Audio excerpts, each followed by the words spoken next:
देश दुनिया की हर बड़ी खबर सबसे तेज और सबसे सटीक तरीके से आपके अपने news channel AR digital news पर राजनीतिक से लेकर मनोरंजन तक, खेल से लेकर मौसम तक, हर मुद्दे पर गहराई से विश्लेषण। जुड़े हमारे साथ बिल्कुल मुफ्त, जहां हर पल की बड़ी खबर बनती है आपकी आवाज। हमारा मिशन, आपकी सोच, आपका अधिकार। नमस्कार दोस्तों, झारखंड के 14वें मुख्यमंत्री बने हेमंत सोरेन। आपको बता दें कि झारखंड के 14वें मुख्यमंत्री के रूप में हेमंत सोरेन ने गुरुवार को शपथ ली है। इस समारोह में कांग्रेस अध्यक्ष मल्लिकार्जुन खड़गे, राहुल गांधी और पश्चिम बंगाल की मुख्यमंत्री ममता बनर्जी सहित कई बड़ी राजनीतिक नेता शामिल हुए। JMM के नेतृत्व वाले गठबंधन ने लगातार दूसरी बार राज्य में सत्ता हासिल की। 81 सदस्यीय विधानसभा में 56 सीटें जीती है, जबकि बीजेपी के नेतृत्व वाले NDA को मात्र 24 सीटें मिली है।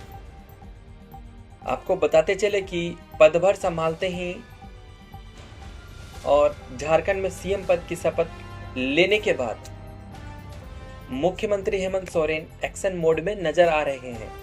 हेमंत सोरेन ने शपथ लेने के बाद पहली कैबिनेट मीटिंग बुलाई, जिसमें उन्होंने 2 बड़े फैसले लिए।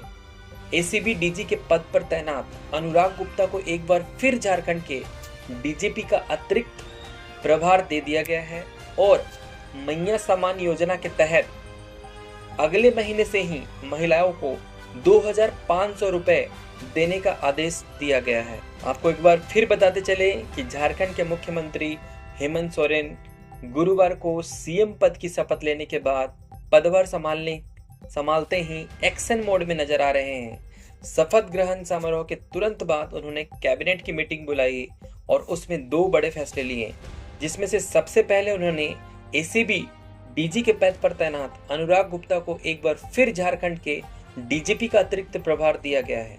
वहीं दूसरे फैसले में उन्होंने दिसंबर महीने से ही मैया सम्मान योजना के तहत राज्य की प्रत्येक महिला लाभार्थी को 2500 रुपए प्रति माह उनके बैंक खाते में भेजने का निर्देश दिया।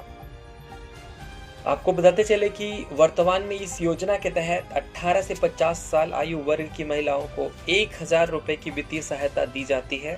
सोरेन ने अपनी सरकार की पहली कैबिनेट बैठक के बाद मीडिया से कहा, हमने पहले ही निर्णय लिया था कि दिसंबर से इस योजना के तहत प्रत्येक महिला लाभार्थी को 2500 रुपए की सहायता दी जाएगी। अब यह राशि प्रत्येक महिला के खाते में हर महीने भेजी जाएगी।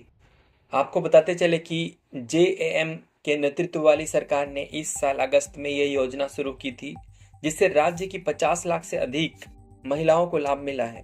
चुनावी विश्लेषकों के मुताबिक मैया सम्मान योजना ने हाल ही में झारखंड विधानसभा चुनाव में विपक्षी गठबंधन इंडिया ब्लॉक की जीत सुनिश्चित करने में महत्वपूर्ण भूमिका निभाई है। इसके अलावा पहली कैबिनेट की बैठक में CM ने वित्त विभागों में एक विशेष सेल स्थापित करने के प्रस्ताव को भी मंजूरी दी, जो राज्य के राजस्व को बढ़ाने के लिए नए स्रोतों की खोज करेगा और खनन क्षेत्र में लागू पुराने करों को बढ़ाने पर विचार करेगा।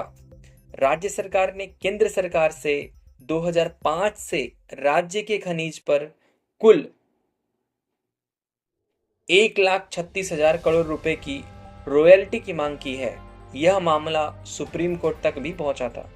सुप्रीम कोर्ट की 9 जजों की संविधान पीठ ने कहा था कि खनिज की रॉयल्टी पर राज्य का ही अधिकार है।